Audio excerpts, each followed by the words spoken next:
नाज़रीन, किसान इन दिनों एक बार फिर परेशान और सरापा एहतजाज हैं। इसकी वजह जानने के लिए हमारे और आप सबके चहीते रिपोर्टर अजीजी एक गांव में मौजूद हैं। आइए जानते हैं कि वो क्या बता रहे हैं। अली मुमताज साहब, जैसा कि आप देख सकते हैं, मैं गांव में हूं। मेरे सजे खब्बे खेत लहलहा रहे हैं, लेकिन इनमें चलते फिरते किसान मुरझाए हुए हैं। बल्कि इंज कह लो कि किसान बेचारे गुआची गांव बने फिर रहे हैं। मैंने एक दो बंदों से बात करने की कोशिश की है, लेकिन बात समझ में नहीं आ रही, इसलिए अब मैं गांव के किसी बाबे को ढूंढ रहा हूं। और आप यकीन माने, मुझे कोई बाबा नहीं मिल रहा। वो क्या कहते हैं कि रुखे हो गए पिंड दे लोकी, सुंजे हो गए दारे, जेड़े बाबे प्यार सी वंड दे, किथे टुर गए सारे। वाह। ओ भाई किधर बोली जाने अब पिछा मुड़ के वेख, बाबे किधरे नहीं गए। आ ढेर लगा बाबियां दा। तू एवं पुठे सीधे शेर सुना के अपने टेलीविजन ते भेजी जाना है। ओ मैं माफी चाहता हूं बुजुर्गों, मुझे आप पे ध्यान नहीं पड़ा। असल में नाज़रीन, मैं जैसे आपको बता रहा था कि सारे किसान मुरझाए हुए हैं और जानवरों की मौजें लगी हुई हैं, क्योंकि जानवर आजकल पिंडों में फ्रेंच फ्राइज खा रहे हैं।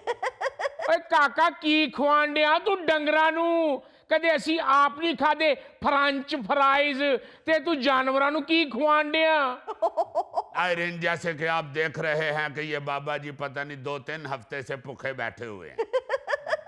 आप पापड़ लच्छे आइसक्रीमा खाने वाले लोग ने शहर च, इन्होंने की पता भी डंगरां नू की पाउणा। नाज़रीन, वाकई ये ठीक कह रहे हैं, हमें नहीं मालूम कि डंगरों को क्या डालते हैं। आइए एक डंगर से बात करते हैं। काका माफी चाहता हूँ नाज़रीन, ये भी एक आदमी बैठे हुए हैं। अजीजी यार, को खुदा का खौफ खाओ, ये कौन से जानवर हैं जो फ्रेंच फ्राइज खा रहे हैं? अली मुमताज साहब, मुझे भी यकीन नहीं था कि जानवर भी फ्रेंच फ्राइज खा सकते हैं। अगर मैंने अपनी आंखों से जानवरों की खुरलियां भरी हुई देखी हैं आलूओं के साथ, तब मुझे यकीन आया कि जानवर भी फ्रेंच फ्राइज खाते हैं। मैं तो आपको भी दिखाना चाह रहा था, मगर एक बच्चे ने मुझे टोड मारा और मैं इधर को निकल आया। अगर आपको यकीन नहीं आता तो मैं दोबारा खुरली पे जाके आपको दिखा सकता हूं कि ये देखें, इस वक्त जानवर आलू खा रहे हैं और जो फ्रेंच फ्राइज हैं वो आलूओं से ही बनते हैं। अब बाऊ और डंगरां नू नजर ना ला दी, तुम ही बोरा भर के ले जा आलूआं दा शहर, उत्थे जाके बना ली फ्रेंच फ्राइज ते रोटी ते रख के खावी। हैरान कुन। नाज़रीन, जैसा कि आप सुन रहे हैं कि हमारा रिपोर्टर बता रहा है कि गांव के लोग आजकल अपने जानवरों की आवभगत फ्रेंच फ्राइज से कर रहे हैं। और जनाब की करनी आओ भगत, सानू तो अपनी जरूरत नहीं रही। अहीं तो क्या आलू पे पे खराब ही होने, अब चलो जानवरों के मुंह चले जान। नाज़रीन, जैसे कि आप जानते हैं कि इस वक्त मेन स्ट्रीम मीडिया और सोशल मीडिया पर बसंत का और आलूओं का रौला पड़ा हुआ है, और आप जानते हैं कि आलू इस वक्त लावारिस हो चुके हैं। वही आलू जिनकी फ्रेंच फ्राइज बनाकर मायोनीज और केचप के साथ 200 रुपए की निकी जी प्लेट मिलती है, वो बेचारे आलू इस वक्त 20 रुपए किलो मंडी में खजल हो रहे हैं और कोई लेने के लिए तैयार नहीं है। और आखिरी रिपोर्टों के मुताबिक नाज़रीन, ये मैक्सिमम रेट बताया जा रहा है। ओए काका जरा उरानू आ। जी जनाब, मैं तेनू तफसील दसना वा। हुक्म करो। 25 ਤਾਂ 30 रुपए ਤਾਂ लागत आलूआं ते किलो दी साडी आउंदी आ। अच्छा ते मंडी 'ਚ ਉੱਥੇ 20 रुपए रेट किलो ਦਾ ਵੀ ਨਹੀਂ ਲੱਗਣ ਡਿਆ। अच्छा ਉਹ ਤੁਹਾਨੂੰ ਤੇ ਆਲੂਆਂ ਤੋਂ ਇਲਾਵਾ ਬਸੰਤ ਦੇ ਚਾਹ ਚੜੇ ਹੋਏ ਆ। ਜੇ ਤੁਹਾਨੂੰ ਇਹ ਨਹੀਂ ਚਾਹ ਚੜੇ ਆ ਬਸੰਤ ਦੇ, ਤੇ ਲੈ ਜਾਓ ਸਾਡੇ ਕੋਲੋਂ ਆਲੂ, ਉਹਦੇ 'ਚ ਤਣਾਵਾ ਪਾ ਕੇ ਤੇ ਉਡਾਓ ਆਲੂ ਰੋਂਦੇ ਬਸੰਤ ਨੂੰ। नाज़रीन, जैसे कि आप देख रहे हैं कि आलू को बहुत गुस्सा चढ़ा हुआ है। ओए भाई, मेरा मतलब है आलू बीजने वाले बाबा जी को बड़ा गुस्सा चढ़ा हुआ है। आलू तो अगे ही बो काटा होया। एक मिनट बाबा जी, आप बताइए आप क्या कहना चाहते हैं? यानी हर गल तेरे सामने करनी पड़ेगी। नहीं जी नहीं, इसमें से करेंगे ना तो फिर टीवी में आवाज जाएगी। टीवी में आवाज जाएगी, असी पहुंचा लांगे आवाज, सानू आउंदी है पहुंचाउणी आवाज।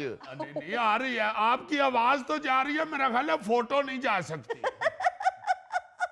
नहीं, फोटो भी जाएगी माशाल्लाह। चलो कम से कम पग तो रंगीन है ना जी। बहुतियां गल्लां ना कर ते चुक आलू ते ले जा शहर। अगों रमजान शरीफ आउण डिया, पाओ आलू समोसियां पकौड़ियां च, लुटो आवाम नू ते मारो किसान नू। अब बाऊ घबराई ना, तोड़ा भर के ले जा, साडे वालों मुफ्ती, साडे वालों तोहफा समझी। वैसे बुजुर्गों, मैंने अंदाजा लगाया है आप गांव के लोग इतने भी मासूम नहीं होते। जो चीज आपकी बिकती नहीं या बिल्कुल सस्ती हो जाती है ना, आप तोहफा उसी का देते हैं। हाय। ये गांव में इतने बकरे बकरियां फिर रहे हैं, बड़ी ईद पे भी मैं चक्कर लगाता हूँ, आपने कभी मुझे बकरे का तोहफा तो नहीं दिया। वो तो शहर ले जाके चौने रेट पे बेचते हैं। दो बकरा, दो इसको बकरा। घोड़ा घास से दोस्ती कर लेगा तो खाएगा क्या? वाह वाह वाह बाबा जी, आप मुझे पढ़े लिखे लगते हैं। ਉਹ ਪੜਿਆ ਭਾਵੇਂ ਨਹੀਂ, ਘਰ ਸਾਡਾ ਸਕੂਲ ਦੇ ਸਾਹਮਣੇ ਹੁੰਦਾ ਸੀ। वाह वाह वाह वाह, मेरे अब्बा जी भी बड़े अक्लमंद थे। वो कहा करते थे कि स्कूल नू हर साल कली मैं ही करदा सा। बुजुर्गों, आप सब गुस्से में बैठे हुए हैं। मसला दरअसल ये है कि अब आलू एक्सपोर्ट नहीं हो रहा है। पहले अफगानिस्तान एक्सपोर्ट हो रहा था, अब चूंकि नहीं हो रहा है तो इस वजह से आलू वाफिर भी है। आप चाहते हैं कि गंदम की तरह आलू भी हुकूमत खरीदे। हुकूमत ने की खरीदना बाऊ जी, हुकूमत दे ते अपने स्यापे नहीं मुकन डे। किस्मत चंगी ना होवे ते इहो जिहियां हुकूमतां मिलदियां ने। मत ते साडी मारी गई है जेड़े इन्ने आलू बीज बैठे हैं। हाय। नहीं तो आप क्या चाहते हैं बुजुर्गों? आपकी जो गुफ्तगू मैंने सुनी है, जितना आप हुकूमत से तंग आए हुए हैं, आप क्या चाहते हैं कि अब आपके आलू खरीदने के लिए हुकूमत सब्जी की दुकान खोल ले? तो खोल ले दुकान, मेहनत मजदूरी च काहदा मेहना। हाँ, ਵਜ਼ੀਰੇ ਆਜ਼ਮ ਸਾਹਿਬ ਨੂੰ ਜਿੰਨੀਆਂ ਜ਼ਬਾਨਾਂ ਆਉਂਦੀਆਂ, ਇਹਨਾਂ ਕੋਲ ਤੇ ਦੂਸਰੇ ਮੁਲਕਾਂ 'ਚ ਵੀ ਲੋਕਾਂ ਨੇ ਸਬਜ਼ੀ ਖਰੀਦਣ ਆਉਣਾ। नायरीन, जैसे कि आप इन बुजुर्गों के ख्यालात सुन रहे हैं, इनकी ये ख्वाहिश है कि हमसे आलू वजीर आजम साहब खरीद लें और बेशक वो खुद बेचें। इनके येन में ये है कि वजीर आजम साहब चूंकि बहुत तेज तेज सारे काम करते हैं, इसलिए दफ्तर में जाके 2-3 घंटों में अपना काम खत्म करके तो सब्जी की दुकान पे आ जाए और उधर खड़े होकर लोगों से कहें, मैं आवाम से ये कहना चाहता हूँ कि आलू की कदर करें। ये आलू कोई मामूली सब्जी नहीं है, ये दरवेश सब्जी है, दरवेश सब्जी। ये आलू एक ऐसी चीज है जो मटरों में भी मिक्स हो जाती है। ये आलू एक ऐसी चीज है जिसकी गोभी से भी दोस्ती हो जाती है। ये आलू एक ऐसी मासूम सब्जी है जिसका बैंगनों के साथ भी उठना बैठना है। और तो और, अगर आप कम पैसों में पुलाव पकाना चाहते हैं तो आप आलूओं को चावलों में भी डाल सकते हैं। ये आलू जो हैं ये पराठे में भी मिक्स हो जाते हैं। ये आलू ਭੁੰਨ ਕੇ ਖਾਓ, ਭੁੰਨ ਕੇ ਖਾਓ, ਭੁੰਨ ਕੇ ਖਾਓ। ये आलू आप भून के भी खा सकते हैं। ये आलू हर खुराक में मिक्स हो जाते हैं। आप आलूओं को सब्जियों की काफ लीग भी कह सकते हैं। ये एक ऐसी सब्जी है जिसकी अहमियत को जानने के लिए आप ये देखें कि जो इस वक्त बच्चों की पसंदीदा खुराक है बर्गर, उस वक्त तक बच्चा बर्गर नहीं लेता जब तक आलूओं की फ्रेंच फ्राइज उसे साथ ना लेके दी जाए। ये आलू कोई मामूली चीज नहीं है। आप अगर कहीं चौक में लड़ भी पड़े तो आपके चेहरे पे कभी करेला या भिंडी नहीं बनती, आलू बनता है। आलू ये आलू बड़ी कीमती चीज है। मैं चूंकि अल्लाह के फजल से, उसके बेपाया करम से फारसी भी जानता हूँ, मैं आपको बताता हूँ कि आलू को फारसी में सेबे जमीनी कहते हैं, यानी जमीन का सेब। तो मैं आपको ये गुजारिश करनी चाहता हूँ कि आलू को खरीदते वक्त जहन में रखें कि ये चूंकि सेब हैं, इसलिए ये 500 रुपए किलो भी दें तो खरीद लें। और मैं चूंकि अपनी आवाम की सेहत का भी खैर खा हूँ, इसलिए मैं यहाँ आपको बताना चाहता हूँ, ये जो डॉक्टर्स कहते हैं 1 Apple a day keep doctor away, ये गलत है। डॉक्टरों को कहना चाहिए 1 potato a day keep doctor away. तो मेरे दोस्तों, अपनी सेहत को अच्छा रखने के लिए सुबह उठ के रोजाना एक आलू खाएं। आलू। अजीजी बेवकूफ, ये क्या कर रहे हो? मैंने तुम्हें गांव रिपोर्टिंग के लिए भेजा है, ना कि आइटमें करने के लिए। ठीक है sorry Nayreen, I am reporter of Hasbe Haal. अभी जैसे मैंने आपको बताया है कि यहाँ पे गांव के रंगीन बाबे इकट्ठे हुए हैं, इनसे पूछते हैं कि ये जो आलूओं की फसल आपकी सारी खजल खराब हो गई है, इसका ये हाल तो हो नहीं सकता कि आपसे वजीर आजम साहब आलू खरीद लें और अपनी दुकान खोल लें। इसका अगर कोई और हल आपके जेन में आता है तो आप बता सकते हैं। बड़ियां आवाज़ां निकलदियां तेरे गले चों काका, गले का ख्याल करया कर, काले इलम वाला जशांदा पिया कर। जी ठीक है जी, मैं काले इलम वाला जशांदा शुरू करता हूँ, जाते हुए खरीद के जाऊंगा। कहाँ है आपकी दुकान? वही आलूआं दा रोना रोन डिया, तू अपनी आइटमां शुरू कर दियां। बाबा जी हौसला रखें, अल्लाह खैर। बेटा बाबा नहीं, मैं दरिया च नहाना, मैं पतवार दे द्वार। लड़का जी आप हौसला रखें, घबराएं ना। ये चंगा माड़ा वेला तो आता ही रहता है, और मैं समझता हूँ कि किसान का तो इस पे बहुत पक्का ईमान है कि वेला एक जैसा नहीं रहता, कभी माड़ा आ जाता है, कभी चंगा आ जाता है। पुते चंगा माड़ा वेला वाकई चलदा रहिंदा, पर जदों दी ए हुकूमत आई है माड़ा माड़ा ही चलन दिया है। किसान बेचारा तो नुकरे लग गया। बाबा जी की बात एक हद तक तो ठीक है, एक के बाद एक फसल की कदर कम होती जा रही है। पहले गंदम का रेट का मसला बना, फिर उसके बाद गन्ने की फसल का इशू बना, अब आलू, कीनू और गोभी की फसल को लेकर भी किसान परेशान है। जी अली मुमताज साहब, मैं आपको यह भी बताता चलूं कि गुज़श्ता 2 सीजन में आलू की बम्पर पैदावार हुई। गुज़श्ता साल पाकिस्तान में आलूओं की पैदावार 90 लाख टन से भी ज्यादा थी, और इस बार भी आलू की फसल तो बहुत शानदार हुई है, लेकिन बरामद में कमी की वजह से आलू खुरलियों में खजल हो रहा है। अब्बा जी आलूआं ने जेड़ा नुकसान करना सी सो कीता है।